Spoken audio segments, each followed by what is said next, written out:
The mockery begins the great chamber of the Galactic Council. Stretched high above like a cathedral made of crystal and starlight, thousands of beings from across the galaxy filled the floating seats that orbited the central speaking platform. Ambassador Tommen stood at the podium, small human form dwarfed by the massive alien. Delegates surrounding him. His hands trembled slightly as he activated the holographic display. The image of Earth appeared, spinning slowly in the center of the chamber. It looked so peaceful from space. Blue oceans, white clouds, green continents, nothing threatening about it at all. Honored members of the council, Tommen began, his voice carrying through the translation devices. I come before you today with an urgent warning about my homeworld. A low rumble of what might have been laughter echoed through the chamber.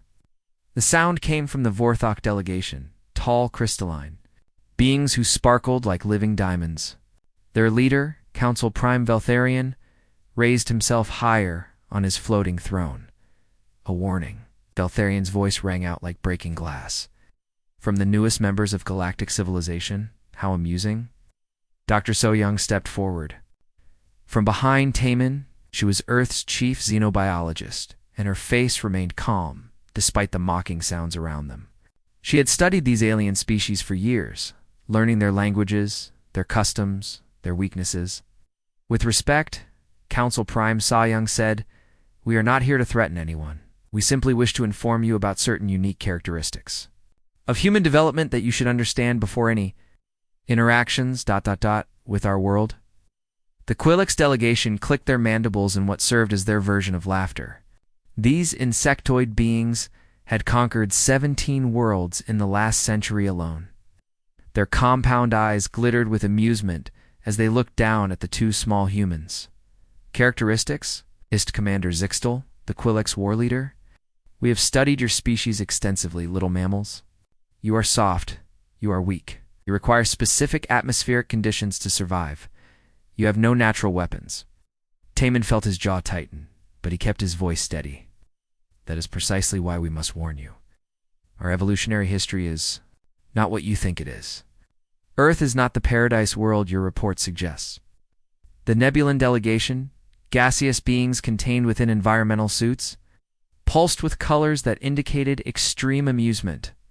Their spokesperson, a cloud of green and purple gases, spoke through its mechanical voice box. Your world has a gravity of only 9.8 meters per second squared. Your atmosphere is 21% oxygen. Your largest predators can be killed with simple tools. How exactly is this not a paradise compared to true death worlds? So-Young pulled out a data tablet and began reading from it. If you would examine our detailed reports, you would find that Earth has experienced 5 major extinction events. Ice ages that lasted thousands of years. Volcanic eruptions that blocked out the sun for decades. Meteor impacts that destroyed entire ecosystems. And yet you survived? Veltharion interrupted. Barely. Your species has been spacefaring for less than a century. You have no significant military fleet. You have never conquered another world. You are children playing at being adults. The chamber filled with more laughter. The Zephyrians' energy beings that looked like living lightning crackled with what passed for humor among their kind. The mollusk collective, massive-shelled creatures from the ocean worlds, blue bubbles that popped in rhythmic patterns of amusement. Tommen looked around the chamber, seeing dismissal in every alien face. He had hoped they would listen to reason. He had hoped they would understand without having to learn the hard way. Please, he said, his voice carrying a note of desperation. We are not asking for protection. We are offering you protection. From us. This brought the loudest laughter yet. Council Prime Veltharion actually stood up from his throne, his crystalline form refracting the chamber's light into rainbow patterns. Protection from you? From a species that has not even learned to properly wage war? Your largest military? Conflicts involved crude chemical explosives and metal projectiles. Your most advanced weapons split atoms in the most inefficient way possible. So-Young tried again, her voice growing more urgent. You do not understand what those conflicts mean. Humans have been in a state of continuous warfare for our entire recorded history. We've fought each other, our environment, and every other species on our planet. We have never stopped fighting. Exactly our point, clicked Commander Zixtel. You fight each other because you are primitive. Advanced civilizations learn to cooperate. We have not had internal conflicts for millennia. That is because you have never faced true selection pressure, Saul Young replied. Your species evolved on worlds where cooperation was sufficient for survival. Humans evolved on a world where cooperation was necessary just to survive until the next battle. The hegemony's military advisor, a reptilian being called General Vexmorn, slithered forward on his floating platform. His scales were scarred from 100 battles, and his eyes held the cold calculation of a born predator. Dr. Saul Young, he hissed, we have conquered 47 worlds. We have fought species that breathe acid, that reproduce by consuming. They're enemies that can survive in the vacuum of space. What makes you think your soft mammals pose any threat? Saul Young met his gaze steadily. Because every human child learns to fight before they learn to walk. Because every human adult has spent their entire life preparing for war, even if they think they are living in peace. Because every human carries within them the genetic memory of survivors who faced extinction and refused to die. The chamber fell silent for a moment. Then Veltharion began to laugh again, and soon the entire assembly joined in. The sound was deafening, echoing off the crystal walls and multiplying until it seemed to shake the very foundations of the station. Genetic memory, Veltharion managed between fits of laughter. The humans believe in genetic memory. How wonderfully primitive. Taman felt something cold settle in his stomach. They were not going to listen. They were going to do what they had done to 47 other worlds. They were going to come to Earth with their fleets and their weapons and their absolute certainty that they were superior. We have prepared detailed files, he said quietly. Biological analyses, psychological, profiles, historical documentation, everything you need to understand what you would be facing, filed and noted. Veltharion waved a crystalline appendage dismissively. The hegemony's expansion into the Sol system will proceed as planned. Your species will be given the opportunity to relocate to appropriate reservation worlds. Those who resist will be dealt with according to standard protocols. The session was over. The alien delegates began to disperse, their conversations filled with jokes about the foolish humans and their warnings. As the chamber emptied, Taman and So Young found themselves alone on the speaking platform. They have no idea, So Young whispered, her voice barely audible. Oh. They look at our history and see primitive warfare. They do not see the laboratory. Oh. Nodded slowly. 8 billion test subjects, all competing for survival on a world that actively tries to kill them. The greatest military experiment in galactic history, and they think it produced weaklings. As they walked toward the exit, So Young activated her communicator. This is Dr. Saul Young to Earth Command. The diplomatic option has failed. They are coming, and they will not listen to warnings. The response came immediately, crackling through the device in a voice that carried the weight of absolute authority. Understood, Doctor. Titan Protocol is now authorized. All units are to stand by. For activation. Taman looked back at the empty chamber one last time. Soon, it would be filled with reports of what had happened to the hegemony's invasion fleet. Soon, these same beings would be begging for the warnings they had just dismissed. But it would be too late. The Titan was already stirring, and once awakened, it would not sleep again until the threat was eliminated. The invasion fleet arrives, the stars around Earth suddenly disappeared as massive shapes blocked out their light. One by one, the ships of the hegemony invasion fleet materialized from hyperspace. Each vessel was the size of a city, their dark hulls covered in weapon ports that glowed with deadly energy. Admiral Kaijan stood on the bridge of the S Indomitable, watching the enemy fleet through the main view screen. His face showed no emotion, but his hands were clasped tightly behind his back. Around him, his crew worked at their stations with quiet efficiency. Fleet count confirmed, sir, reported Lieutenant Dongwu from the tactical station.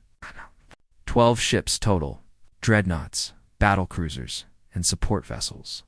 Any response from Earth Command? Kaijan asked. Communications Officer Haijin looked up from her console. All civilian populations are moving to designated safe zones. Kara, military units are taking positions according to Titan Protocol guidelines. Keijon nodded. The Titan Protocol had been in development for decades, ever since humans first made contact with alien civilizations. It was not a battle plan in the traditional sense.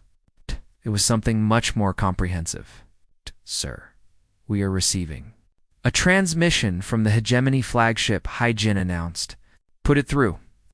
The view screen flickered, and the image of Fleet Commander Zexel appeared. He was a reptilian creature, with scaled skin and cold yellow eyes. His uniform was covered in medals from the 47 worlds he had conquered. Of Earth, Zextal began, his voice carrying the confidence of someone who had never lost a battle. I am Fleet Commander Zextal of the Hegemony 4th Fleet. Your government has been informed of our intentions. Kaijan stepped forward. Commander, I am Admiral Kaijan of the Earth's Defense Force. We request that you reconsider your current course of action. Zextal's eyes narrowed with what might have been amusement. Reconsider. Your entire defense fleet consists of 37 ships. We have brought 1,000. Your weapons are chemical rockets and nuclear warheads. Ours can crack planets. That is true, Kaijan replied calmly. But you are making the same mistake that your leaders made at the Galactic Council. You are judging us by the wrong standards.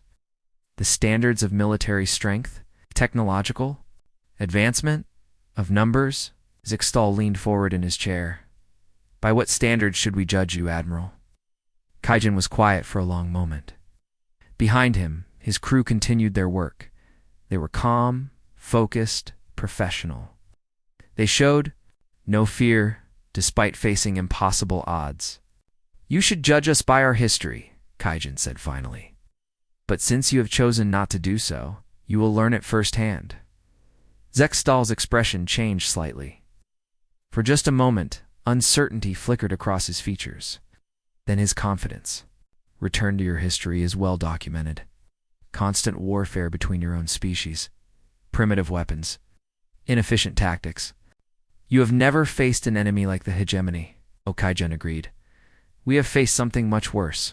We have faced ourselves. The transmission ended as Zexal cut the connection. On the bridge of the Indomitable, the crew waited for orders. They had heard the conversation, but none of them seemed worried. All stations prepare for engagement, Kaijan ordered. Remember, we are not here to win. We are here to teach. Lieutenant Dongwu looked confused. Sir, the Hegemony believes they are facing a standard military resistance. They expect us to fight like the other 47 worlds they have conquered. Organized fleets, defensive positions, conventional tactics. Hyjin nodded slowly. But the Titan Protocol is not about conventional warfare. Exactly. We are going to show them what 8 billion humans look like when they stop pretending to be civilized. On the Hegemony flagship, Fleet Commander Zextal reviewed the tactical data. One more time. Earth's defenses were pathetic. Few dozen ships, some orbital platforms, and ground-based missile installations. His fleet could destroy them all within hours. Begin the assault, he ordered. Target their military installations first. I want their fleet eliminated before we move to planetary bombardment. The Hegemony ships opened fire. Beams of energy that could melt mountains lanced out toward Earth's defenses. The human orbital platforms exploded in brilliant flashes of light. Several Earth ships were destroyed in the first volley. Excellent, Zexiel purred. Their resistance is even weaker than expected, but something strange was happening. The surviving Earth ships were not retreating. They were not even trying to fight back effectively. Instead, they were broadcasting something. Commander, his communications officer reported, the human ships are transmitting on all frequencies. It appears to be some kind of activation signal. Activation. Signal for what? Unknown, sir. The signal is being repeated across the entire planet. Zexel dismissed it with a wave of his clawed hand. Probably a surrender message. Continue the bombardment. On Earth, the signal was indeed being repeated. But it was not a surrender. In cities around the world, people who had been going about their normal lives suddenly stopped what they were doing. Factory workers stepped away from their machines. Teachers dismissed their classes. Office workers left their desks and began walking toward predetermined locations. In Seoul, a mild-mannered factory supervisor named Ginwoo heard the signal through his communicator. He looked around at his workers, seeing the same expression on their faces that he felt on his own. It was time. Production line 7 through 15. Report to Distribution Center Alpha, he said calmly. Lines 16 through 30, proceed to Assembly Point Bravo. Everyone else, standard protocol. His workers nodded and began moving. They were not panicking. They were not confused. They moved with the practiced efficiency of people who had drilled for this moment their entire lives. In New York, kindergarten teacher Yunhai was reading a story to her class when the signal came. She closed the book and smiled at her students. Children, it is time to go home now. Please line up quietly and wait for your parents. As the children filed out, Yunhai opened her desk drawer and removed a small device.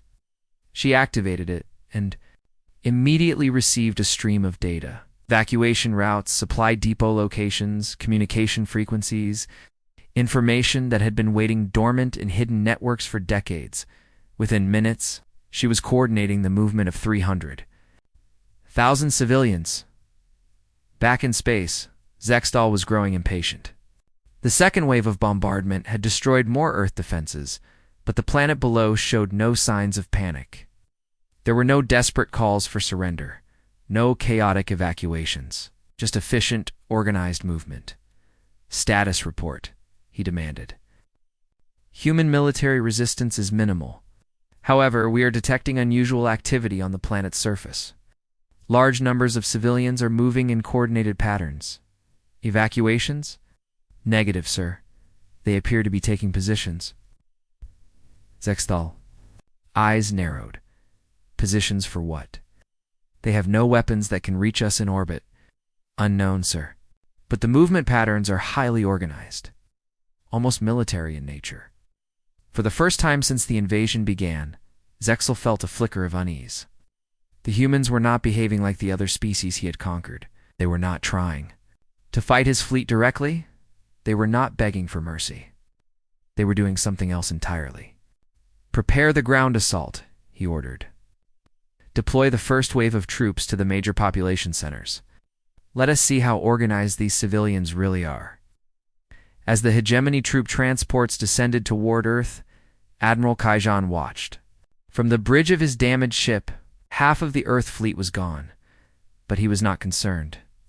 The fleet had never been meant to stop the invasion. It had been meant to make the enemy confident. Sir, Lieutenant Dong Wu reported hegemony. Ground forces are beginning their assault.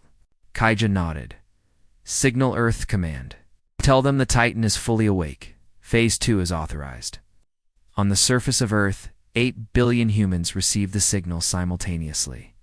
In that moment, the illusion of civilization fell away.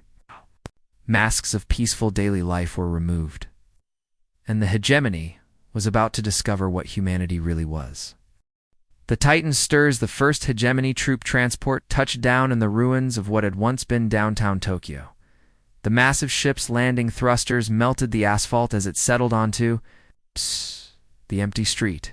Inside the transport, Commander Vexgal checked his weapon systems one final time. Standard pacification protocol, he instructed his troops through the CUM system. Eliminate any armed resistance, capture civilians for processing. Intelligence reports suggest minimal organized defense. The transport's doors opened with a hiss of pressurized air. Vexgal stepped out first, his heavy armor clanking against the metal ramp. Behind him, 50 hegemony soldiers followed in formation. They were professional killers, each one worth 10 normal warriors from any other species. The street was empty. Buildings stood silent, their windows dark. There was no sign of the panicked civilians that usually filled conquered cities. No desperate attempts at resistance. Nothing. Spread out. Vexgal ordered. Secure a perimeter. Watch for ambushes. His soldiers moved with practiced efficiency, taking positions behind vehicles and building corners. They had done this hundreds of times on dozens of worlds. It was always the same. Initial bombardment, ground assault, civilian panic, then cleanup. But something was wrong. The silence was too complete, too organized. Sir, reported Sergeant Clickstar, motion sensors are picking up movement in the surrounding buildings, multiple contacts. Skull activated his helmet's enhanced vision. Through the walls of the nearest building, he could see dozens of heat signatures.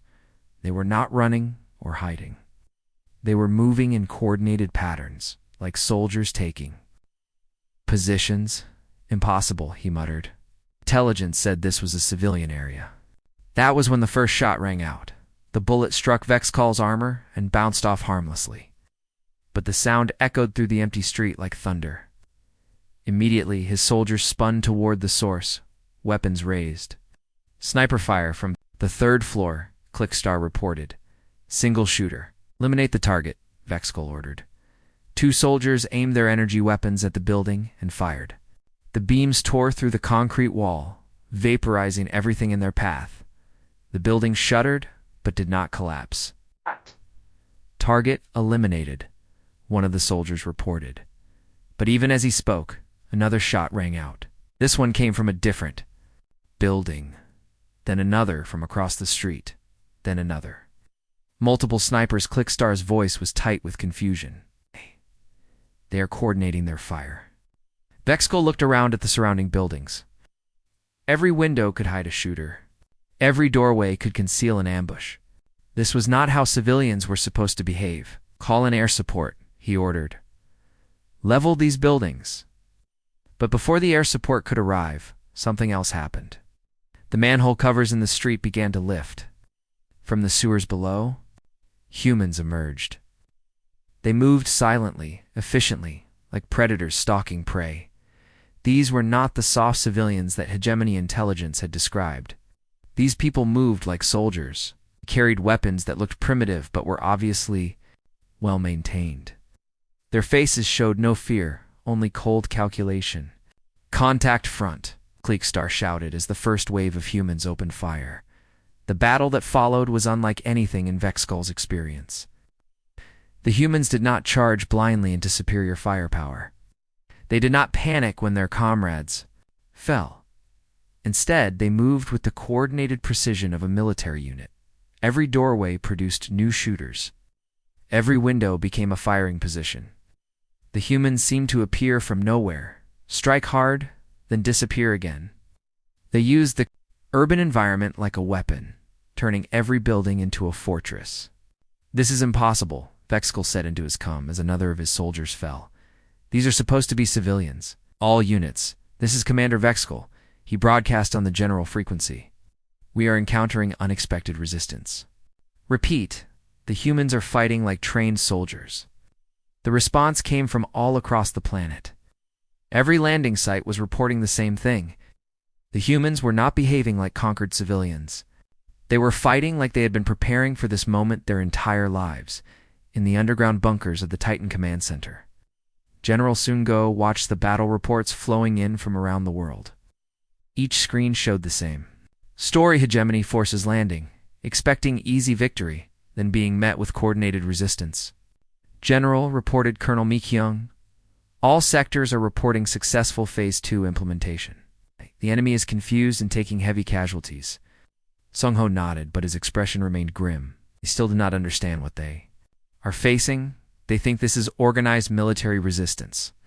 Should we proceed to Phase 3? Mi-kyung asked. Not yet. Let them think they are fighting an army. When they realize the truth, they will be even more terrified. On the surface, the battle for Tokyo continued. Vexcall's force had been reduced to half its original size, but they were still fighting. The humans seemed to have endless numbers, appearing from every shadow and striking from every angle. But what truly disturbed Vexcall was not their numbers. It was their behavior. These people fought like they had been doing it all their lives. They moved through the urban battlefield with the confidence of predators in their natural habitat. Sir Clickstar's voice came through the comm. I understand what we are facing. Report. These are not soldiers, sir. Look at their equipment. Old rifles, homemade explosives, improvised weapons. But they fight like professionals. Vexcall looked around at the human fighters. Clickstar was right. Their weapons were primitive, but their tactics were flawless. They moved like a single organism, each individual part supporting the whole. How is this possible? He asked.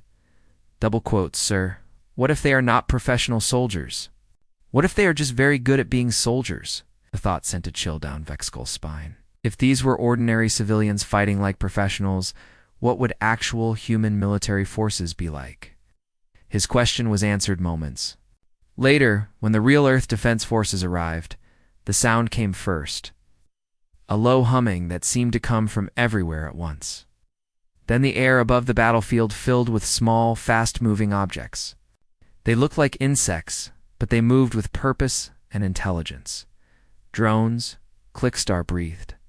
Thousands of them. The drones descended on the hegemony forces like a swarm of angry wasps. Each one was armed with small explosives, but there were so many of them that they blocked out the sun. They moved in perfect coordination, striking weak points in armor and equipment. But the drones were not the worst part. Behind them came the humans. Not the civilian fighters who had been harassing them, but actual military units. They moved with the same coordinated precision, but they were better equipped and better trained. All units fall back to the transport, Vexskull ordered. We are leaving this position. But when they reached the landing site, they found their transport surrounded. Hundreds of humans had taken positions around the ship. They were not attacking it. They were waiting. They want us to try to escape, Clickstar realized. It is a trap. Vexskull looked around at the human forces. They were not showing any aggression.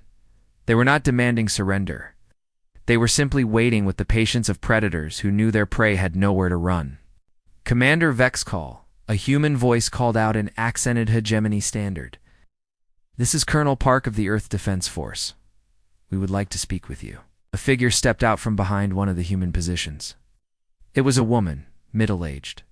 Wearing simple military fatigues, she carried no visible weapon, but she moved with the confidence of someone who did not need one. I am Commander Vexskull, he replied, stepping forward. What do you want? We want to give you a choice, Colonel Park said calmly. You can surrender now, and your soldiers will be treated according to the laws of war. Or you can continue fighting and learn why we tried to warn your people. Vexskull looked around at his remaining soldiers. They were professional killers, but they were also pragmatists. They could see the tactical situation as clearly as he could. What guarantee do we have that you will honor the laws of war? Asked. Colonel Park smiled, but it was not a pleasant expression. Commander, we wrote most of those laws. We understand the value of mercy because we understand the cost of its absence. Behind her, the human forces waited silently. They did not move, did not speak, but their presence was overwhelming. Vexskull had the sudden feeling that he was looking at the tip of an iceberg. These few hundred soldiers represented something much larger and more dangerous. We surrender, he said finally, as his soldiers laid down their weapons. Vexskull activated his CUM for one final transmission to the fleet. This is Commander Vexskull to all hegemony forces. The humans are not what we thought. They're not civilians. They are all soldiers. Every single one of them. Transmission ended, but the message was already spreading throughout the invasion fleet. Earth was not defended by an army. Earth was defended by its entire population, and every single human was a born warrior. The awakening Cascade Fleet Commander Zextal stared at the tactical display in disbelief. Red warning lights covered the holographic map of Earth like a disease. Every landing site showed the same status. Heavy casualties, unexpected resistance, mission failure. This cannot be accurate, he hissed to his intelligence officer. Run the diagnostics again. Lieutenant Clickver, a multi-limbed creature whose species specialized in data analysis, worked frantically at his console. Sir, I have checked the readings 17 times. Our ground forces are being systematically destroyed by what appear to be civilian populations. Zextal's claws scraped against the metal armrest of his command chair. Civilians do not fight like this. Our troops are elite soldiers. They have conquered worlds with armies 10 times larger than anything Earth possesses. Sir Clickver. Voice was barely above a whisper. What if the humans do not have armies because they do not need them? The commander's yellow eyes fixed on his subordinate. Explain, what if every human is already a soldier? Before Zextal could respond, the communication system activated. The face of Commander Vexskull appeared on the screen, his reptilian features showing signs of stress and confusion. Fleet Commander, this is Ground Unit 7, reporting from the Tokyo sector. Report your status, Commander. Sir, we have surrendered to human forces. The bridge fell silent.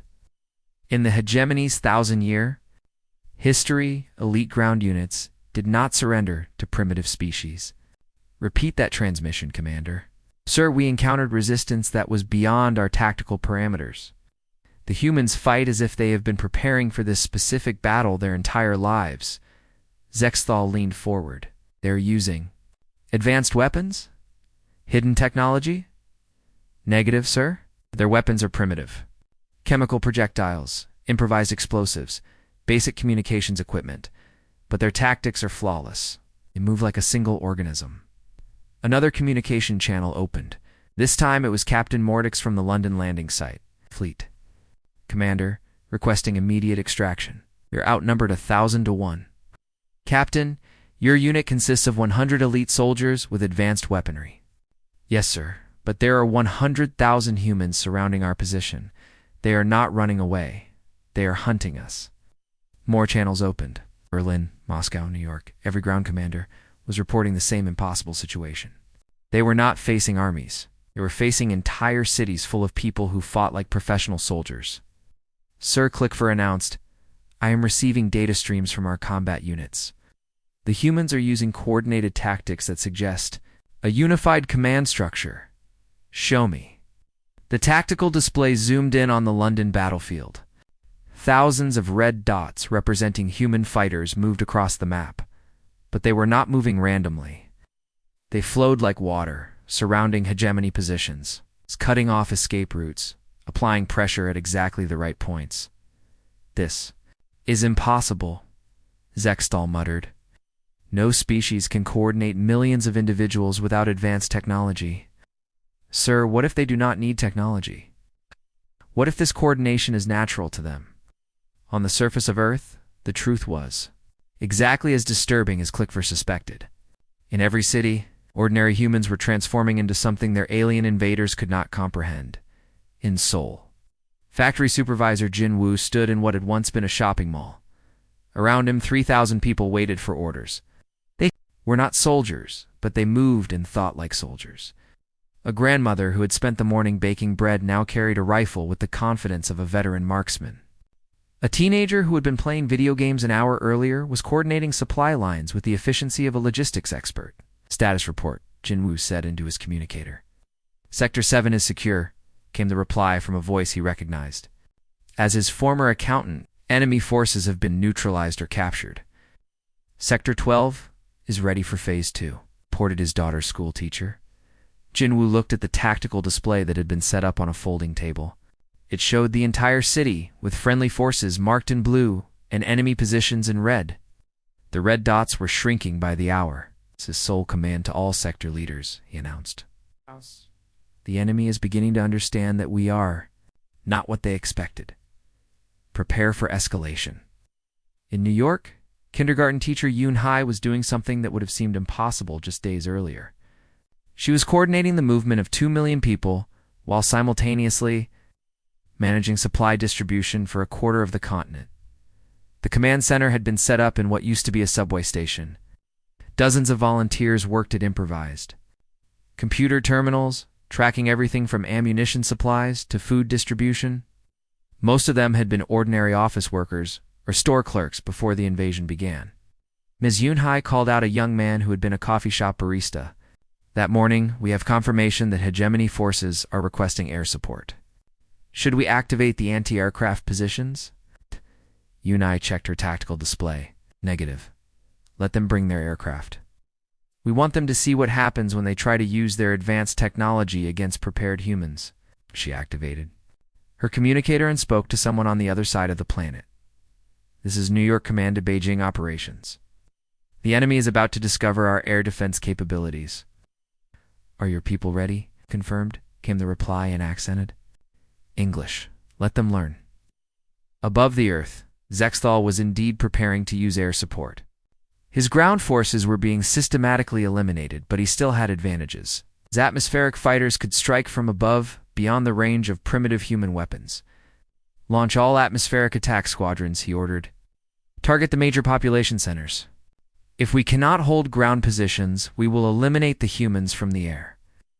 The first wave of hegemony fighters screamed down through Earth's atmosphere. They were sleek, deadly machines capable of destroying entire city blocks with a single pass. Their pilots were confident that no primitive species could threaten them in the air. They were wrong as the alien fighters approached their targets. The sky around them suddenly filled with objects moving at impossible speeds. They looked like simple rockets, but they moved with intelligence and purpose. Thousands of them, rising from every city, every town, every hidden position across the planet. "What are those?" demanded Squadron Leader Vixstar as his formation was surrounded by the rising projectiles. "Unknown, sir. They appear to be guided missiles, but our sensors show no advanced targeting systems." "Impossible. Primitive guidance systems cannot track targets moving at our speed." But the missiles were not using advanced technology. They were using something much more sophisticated: human intelligence. Every missile was guided by a person who had spent years playing video games, learning to track fast-moving targets, developing reflexes that could respond in milliseconds. The first hegemony fighter exploded in a ball of fire, then another, then 10 more. "All units, evasive maneuvers," Vixstar ordered, but it was too late. The humans had anticipated every possible flight path. No matter which direction the alien pilots turned, more missiles were waiting. Within minutes, half the squadron was destroyed. The survivors fled back to the safety of space, carrying with them a terrifying realization: the humans could fight in the air as effectively as they fought on the ground. Sir Clickver reported to Zexthal. "Atmospheric support mission has failed. 60% casualties." Zexthal stared at the report streaming across his screen. Every advantage the hegemony possessed was being neutralized by humans who should not have been able to fight at all. "Run a complete analysis of human capabilities," he ordered. "I want to know how this is possible." Clickver worked at his console for several minutes before looking up with an expression of pure terror on his insectoid features. "Yes, sir, I believe I understand. The humans are not organized like other species. They do not have separate civilian and military populations." "Explain." "Every human appears to have been trained for warfare from birth. Not formal military training, but cultural preparation. Their entertainment teaches tactical thinking. Their sports develop competitive instincts. Their education emphasizes problem-solving under pressure." Zixthal felt something cold settle in his stomach. "You are saying that their entire civilization is a military training program?" "Yes, sir." "And it has been running for thousands of years? Every human alive is the descendant of survivors who won a competition against every other human who ever lived." The implications hit Zexthal like a physical blow. The hegemony was not fighting an army. They were fighting the ultimate product of evolutionary warfare, refined across millennia of constant conflict. La, sir," Clickver continued. "There is something else. The humans are not fighting at full capacity. They are still holding back." "How can you tell?" "Their casualty reports, sir. They are taking prisoners. They are following rules of warfare. They are showing mercy." Clickver paused, his compound eyes reflecting the light from the tactical display. "Sir, what happens when they decide to stop showing mercy?" The Titan Rises Fleet Commander Zexthal stood in his private quarters, staring at a data tablet that contained the most terrifying intelligence report in hegemony history. The numbers made no sense. It violated everything he knew about warfare, biology, and civilization itself. "Computer, display human casualty analysis," he commanded. The holographic projection showed Earth's surface covered in battle markers. But instead of the massive human losses he expected, the display showed something impossible. Human casualties were minimal. Hegemony losses were catastrophic. Computer explained the discrepancy in expected versus actual casualty rates. "Analysis indicates that human forces are operating at approximately 12% of theoretical maximum efficiency," the computer replied in its emotionless voice. Zexthal's blood ran cold. 12%? What is limiting their efficiency? Primary limiting factors: adherence to warfare conventions, protection of civilian infrastructure, minimization of collateral damage, and preservation of enemy lives where possible. They are holding back, Zextal whispered. They are winning while holding back. A communication alert interrupted his thoughts. The face of his intelligence officer appeared on the screen, Clickfirst's compound eyes reflecting obvious distress. Sir, we have intercepted a human transmission that you need to see immediately. Put it through. The screen changed to show Dr. Saw Young speaking from what appeared to be an underground command center. She was addressing someone off camera, but her words were clearly meant for any aliens who might be listening. Phase 3 authorization has been requested by field commanders in 17 sectors, she said calmly. The enemy is beginning to adapt to our current tactical approach. What does Phase 3 entail? Asked a voice from outside the camera's view. Removal of engagement restrictions, full utilization of human tactical capabilities, complete abandonment of mercy protocols. The transmission ended. Zextal stared at the blank screen, his mind struggling to process what he had just heard. If the humans were currently operating at 12% efficiency while following mercy protocols, what would they be like without those restrictions? The question was answered sooner than he expected. The first sign came from the London sector. Captain Mordox, who had been requesting extraction for hours, suddenly stopped transmitting. His last message was brief and terrifying. They are not the same anymore. The humans have changed. They are not showing mercy. They are not taking prisoners. They are hunting us like animals. Similar reports began streaming in from across the planet. Human forces that had been methodically capturing hegemony soldiers were now moving with a completely different purpose. They were no longer trying to minimize casualties. They were trying to maximize them. In Seoul, Jinwoo received the Phase 3 authorization with mixed feelings. He looked around at his command center, seeing the same conflicted expressions. On the faces of his people, they were about to show the aliens what humans were really capable of, and none of them were entirely comfortable with that prospect. All sector commanders, he announced into his communicator, Phase 3 is now active. Remove all engagement restrictions. Full tactical implementation is authorized. Within minutes, the nature of the war changed completely. Grandmother Okea, who had been carefully coordinating supply lines while avoiding unnecessary violence, suddenly became something entirely different. She activated hidden weapon caches that had been prepared decades in advance. She began implementing tactics that were so ruthless and efficient that they bordered on artistic in their precision. The hegemony soldiers who had been struggling against human resistance now found themselves facing something beyond their comprehension. The humans moved like predators who had finally decided to stop playing with their food. In the New York sector, Eunhai watched her tactical display as human forces shifted from defensive to offensive operations. Her kindergarten teacher's mind, trained to manage chaos and predict behavior, now turned those same skills toward the complete destruction of enemy forces. All units implement saturation protocols, she ordered. No hegemony soldier reaches an extraction point. No hegemony equipment remains functional. No alien presence remains on the surface. The change was immediate and devastating. Human forces that had been fighting with primitive weapons suddenly revealed that they had been using those weapons by choice, not necessity. Hidden technology emerged from concealed positions. Weapons that rivaled anything in the hegemony arsenal appeared as if from nowhere. But the technology was not the most frightening aspect of Phase 3. The most frightening aspect was the humans. Themselves, they began to move with a coordination that defied explanation. Every human on the planet seemed to know exactly what every other human was doing.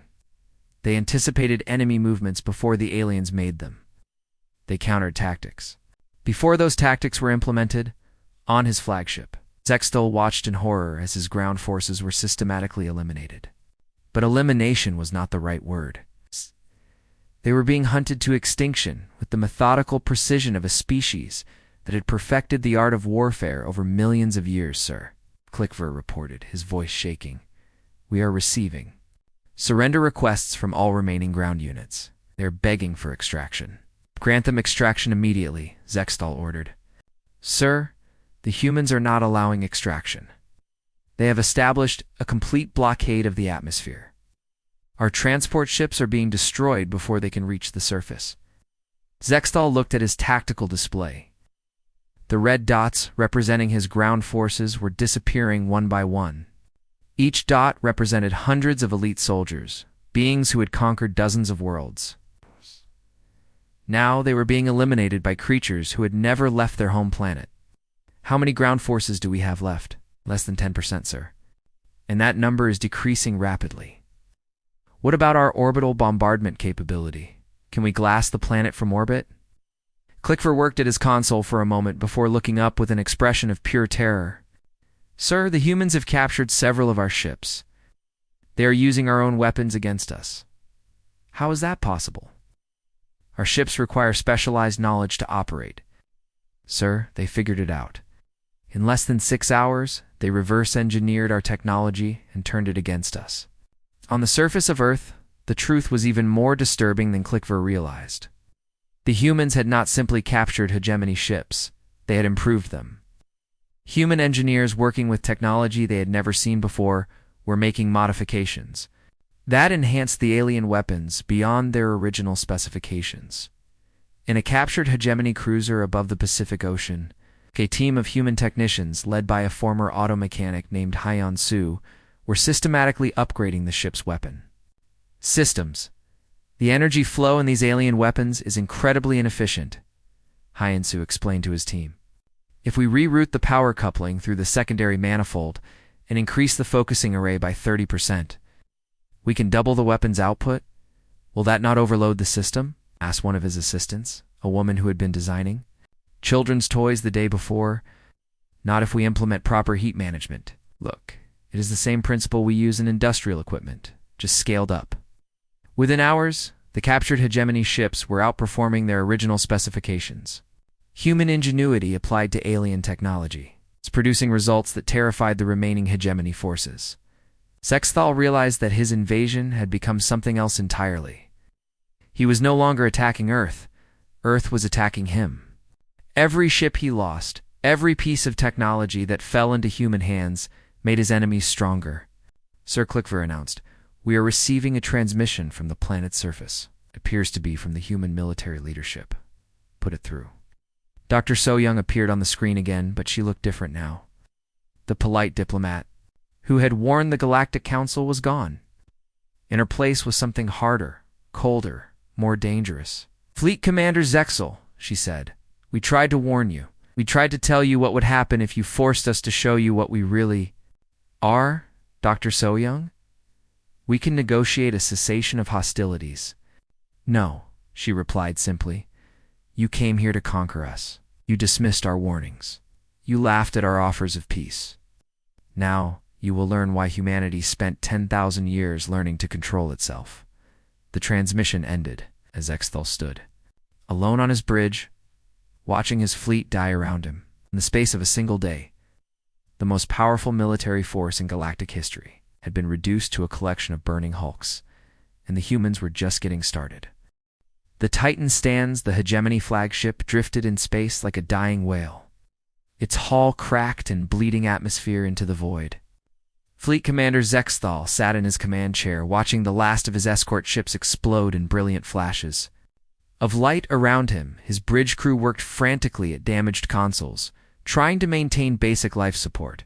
Sir Clickver reported, his voice barely audible. "The humans have captured or destroyed 97% of our fleet. We have fewer than 30 ships remaining, and most of those are badly damaged." Zexal said nothing. He was staring at the tactical display, watching small dots of light move around Earth's orbit. Those dots represented human ships. Ships that had not existed a week ago. Ships that the humans had built using captured hegemony technology, but improved beyond anything the aliens had thought possible. "How long did it take them?" he asked quietly. "Sir, how long did it take them to reverse engineer our technology?" Clickver checked his console. "Initial analysis suggests approximately 14 hours from first capture to first deployment of modified systems." 14 hours. Zextal laughed, but it was the laugh of someone whose mind was breaking.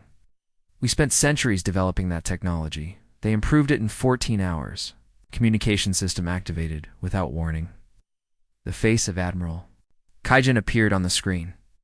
Behind him, Zextel could see the bridge of what had once been a hegemony dreadnought.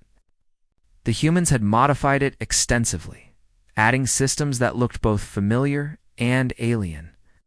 "Commander Zextal," Kaijin said formally, "I am here to discuss the terms of your surrender." Surrender? Zextal straightened in his chair. "The hegemony does not surrender to primitive species." Kachan's expression did not change. "Commander, you no longer have a choice in the matter. Your fleet is destroyed. Your ground forces are eliminated. Your homeworld is currently under observation by human long-range vessels. Impossible. Our homeworld is 50 light-years from here. Distance is no longer a barrier for us," Kaijan replied calmly. "Your faster-than-light technology was quite impressive. We have made some modifications to it." Zexel felt the last of his confidence crumble. "What do you want?" "We want you to carry a message back to the Galactic Council. Tell them what happened here. Tell them what humans are capable of when they are forced to defend themselves. And if I refuse, then you will join the rest of your fleet in the debris field around Earth." The transmission ended. Zexel looked around his bridge at the faces of his surviving crew. They had been the elite of the hegemony military. Now they looked like frightened children who had awakened something terrible in the dark. On the surface of Earth, the transformation was complete. Every human had returned to their normal lives, but something fundamental had changed. They moved with a different confidence now. They had seen what they were capable of when they stopped pretending to be civilized in soul. Jinwoo stood in his factory, watching his workers return to their assembly lines. But the factory was different now. Hidden panels in the walls, concealed weapon systems. The production line could be converted to military manufacturing within minutes. Every worker carried themselves like a soldier on temporary leave. "How do you feel?" asked his assistant manager, a woman who had spent the last week coordinating artillery strikes. Ginwoo considered the question carefully. "Different," he said finally. "We all knew we were capable of this, but knowing and doing are not the same thing." In New York, Yunhai was back in her kindergarten classroom, reading stories to children who were too young to understand what had happened. But she found herself analyzing the stories differently now. Every fairy tale was a lesson in tactics. Every nursery rhyme contained principles of strategy. "Miss Yunhai," one of her students asked, "why are there so many new stars in the sky?" She looked out the window at the debris field that had once been the hegemony fleet. "Those are reminders," she said gently. "Reminders that sometimes even the nicest people have to do difficult things to protect the people they love." In the deep bunkers of the Titan Command Center, Dr. So Young met with the surviving hegemony prisoners. They sat in a conference room. That could have been in any office building, but their faces showed the strain of beings who had seen the impossible. "We will provide you with transportation back to your territory," she told them. "Your wounded will receive medical treatment. Your dead will be returned to you with full honors." Commander Vexkol, the ground unit leader who had surrendered in Tokyo, spoke up. "Why? We came here to conquer you. We would have enslaved your people." So Young's expression was sad but not angry, because that is who we choose to be. We could have exterminated your entire species. We have the capability now. But we choose mercy, because mercy is what separates us from the monsters we could become. "I do not understand. You defeated us completely. You could rule the galaxy." "Rule what?" Soyoung asked. "A galaxy full of species that fear us. A civilization built on terror? We tried to warn you because we do not want to be what you forced us to show you." She activated a holographic display that showed the galaxy. Red dots marked hegemony territory. Blue dots marked the few worlds that had remained independent. And now, spreading out from Earth like ripples in a pond, were green dots. "Those are human exploration vessels," Young explained. "Not invasion fleets, not conquest. Armadas. Ships full of scientists, diplomats, and teachers. We are going to visit every world in this galaxy and offer them the same thing we offered you, which is partnership, protection, the choice to be something better than what they are." Vexkol stared at the display, and if they refuse, Young's smile was gentle, but her eyes were hard as steel. then they will learn what the hegemony learned. That there are consequences for threatening those who cannot defend themselves. 3 days later, the few surviving hegemony ships limped back toward their home territory in the flagship's databanks. They carried complete records of what had happened at Earth, video footage of human tactical capabilities, technical specifications of modified hegemony technology. Most importantly, they carried the testimony of soldiers who had seen humanity unleashed. Fleet Commander Zextal stood on his bridge one last time, looking back at the star system that had destroyed his civilization's confidence in its own superiority. Earth looked peaceful from this distance, just a small blue dot orbiting an ordinary yellow star. "Sir," Clickfor said quietly, "what will you tell the Council?" Zextal was quiet for a long moment. "The truth, that we found a species that evolved on a world so dangerous that even its children are warriors. That we found a civilization so advanced that they had to learn to control their own power to avoid destroying themselves. And the warning they wanted us to deliver. That humanity is no longer confined to Earth. That they are coming to the stars and they will offer every species the same choice they offered us. Join them willingly, or face the consequences of forcing them to act against their nature." The ship entered hyperspace, carrying its survivors back to a galaxy that would never be the same. Behind them, Earth continued its quiet orbit, looking like the paradise world the hegemony had thought it was. But now the galaxy knew the truth. Paradise worlds did not produce species like humanity. Only hell worlds did that. And the children of hell had finally decided to leave home. In the months that followed, the message spread across the galaxy faster than any ship could travel.